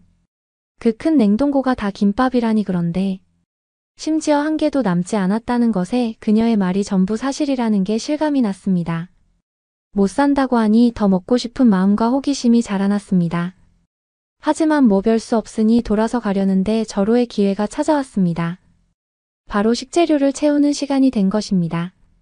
원래 1시간 뒤부터 선착순으로 1인당 한 줄만 가능한데 이번만 저에게 한 줄을 미리 살 수 있게 해주신다고 해주셨죠. 저는 감사했지만 한편으론 황당스럽기도 했어요. 얼마나 대단한 음식이라고 그래봤자 냉동실에 있는 간편식품인 주제라는 생각을 했죠. 김밥의 재료를 봐도 제가 먹으면 안 되는 게 하나도 없이 건강한 음식이었습니다. 계산대에 김밥과 물 하나를 올렸더니 갑자기 그 직원분은 행운의 날이네요. 축하해요. 라며 뒤편에 전자레인지를 가리키며 꼭 데워 먹으라는 말과 함께 진정으로 축하를 해줬습니다. 그곳을 가리키며 김밥 때문에 일부러 만든 전자레인지 섹션이라는 얘기까지 하는 그녀의 설명이 다소 부담스럽기도 했지만 너무 배가 고파 얼른 먹고 싶은 마음뿐이었죠. 드디어 계산을 하고 사람들이 추천해준 대로 전자레인지에 넣어 데웠고 패키지를 뜯었죠. 포장을 열자 처음 보는 비주얼과 향은 나쁘지 않았는데요. 한 입 먹는 순간 제가 한 번도 먹어본 적 없던 맛에 놀랐습니다. 그리고 오랜만에 저를 위한 좋은 식사 한 끼를 먹은 것 같은 만족감이 들었죠. 순식간에 한 개를 다 먹어버리고 하나 더 구매하고 싶어서 고개를 돌려 내부를 살폈더니 이미 김밥을 사려고 대기하는 사람들의 줄이 놀이공원 어트랙션 줄처럼 길게 나 있었습니다. 그냥 차에 다시 타야 했죠. 그래도 그간 먹어왔던 어떤 끼니보다 든든했던 한 끼였습니다. 결국 저는 살 수 없이 돌아서야 했습니다. 그렇게 다음날 오랜만에 이틀 연속 쉬는 날이었습니다. 이젠 이전처럼 무리해서 근무를 하진 않으려고 해요. 그래도 이틀 연속으로 쉬는 일은 드문데 오랜만에 휴식다운 쉼을 하기 위해 집에 누워 있었습니다. 그런데도 계속해서 이전에 먹었던 김밥이 생각나는 거였습니다. 김밥을 먹고서는 전혀 아무런 탈도 나지 않은 것도 신기했지만 그 맛 때문에 자꾸만 생각이 나곤 했어요. 그래서 근처에 구매할 수 있는 곳이 없나부터 시작해서 김밥에 대한 여러 가지 정보를 알아보기 시작했죠. 김밥에 대해 검색하자 생각보다 더 엄청난 인기와 관심에 더 놀랄 수밖에 없었습니다. 영국 각지에서는 한국 김밥을 구하느라 정말 난리였어요. 제가 저번에 샀던 게 행운이라는 걸 이제야 알 수 있었죠. 영국의 42개 주 370개 지점의 김밥은 모두 동이 나버려서 지역 커뮤니티마다 김밥을 어느 동네에 가면 살 수 있는지, 지점별 재입고 시기가 언제인지까지에 관련한 정보가 실시간으로 공유되고 있었습니다. 영국 전역에서는 김밥의 품귀 현상으로 인해 1인 1개 구매 제한이나 오플런하는 현상까지 보이고 있고요. 최근에는 영국뿐만 아니라 일본에서도 이와 같은 현상을 보이고 있다고 했습니다. 또 김밥을 구매하지 못한 사람들은 꿩 대신 닭이라는 심정으로 구매한 다른 한식들의 맛까지 이슈가 되면서 김밥뿐만 아니라 김치, 비빔밥, 불고기 구매 유행까지 함께 이끌고 있다고 하더군요. 이렇게 한식 김밥이 영국에서 난리가 난 데는 몇 가지 이유들이 있었습니다. 김밥을 먹는 영상이 엄청난 이슈가 되면서 순식간에 1100만 회를 돌파했고, 심상치 않던 소비자들의 움직임에 대해 BBC 같은 영국 공중파 방송사들에서도 계속 김밥에 대해 구하기 힘들다고 다루며, 품귀 현상은 점차 더 심각해져만 갔죠. 내용이 나오면서 점차 품귀 현상이 심각해졌다고 합니다. 그리고 대도시 중심으로 유행하는 건강식의 열풍에 딱 맞는 음식이었죠. 김밥에 잎채소와 뿌리채소, 밥 그리고 해조류인 김으로 싼 감은 식물성 재료의 종류가 다양하게 되어 있고 예쁜 비주얼까지 가지고 있어 기호대로 만들 수 있다는 점에서 젊은 세대들의 마음을 사로잡고 있어요. 특히 휴대도 간편하고 한 입에 쏙 넣을 수 있으면 젓가락 접시도 필요가 없어 편리한 데다 건강하기까지 한 음식인 거죠. 여기에 최근 영국에서 외식값이 천정부지로 치솟고 앞서 말씀드렸던 것처럼 팁으로 인한 문제인 팁플레이션까지 있어 사람들은 식당을 기피하면서 가성비가 높은 음식을 찾고 있는데 한국의 김밥은 모든 것에 완벽한 음식이었죠. 아무리 찾아도 살 수 있는 곳을 찾을 수가 없어 저는 제가 만들기로 했습니다. 유튜브를 보고 연습해서 몇 번을 해봐도 김밥을 만드는 건 생각보다 훨씬 어려웠습니다. 먹을 때는 간편했는데 만들려면 이렇게 많은 정성이 들어가야 한다니 몇 번이나 실패를 하고 거듭한 끝에 이제는 김밥을 꽤 잘 만들 수 있게 되었습니다. 완벽하게 한국식으로 만들 수는 없지만 최대한 비슷하게 만들었죠. 저는 김밥을 대량으로 만들어 두고 소분해서 나눠 운전을 하고 이동할 때 간편하게 먹을 수 있게 되었습니다. 이제 끼니 걱정도 건강 걱정도 하지 않아도 될 수 있었죠. 이젠 일도 하면서 제 스스로도 챙길 수 있는 시간들을 보내고 있는 것 같아 뿌듯하기도 합니다. 아, 그리고 이번 주에는 저번에 갔던 지역으로 배달을 하러 가게 되었는데요. 그러는 김에 저에게 처음 김밥이라는 걸 알려준 그 식당의 그녀에게 제가 만든 김밥을 한 줄 선물하려고 합니다. 김밥은 여전히 구하기 힘들 테니 아직 그녀가 못 먹어봤을 게 분명했죠. 그녀가 좋아했으면 좋겠네요.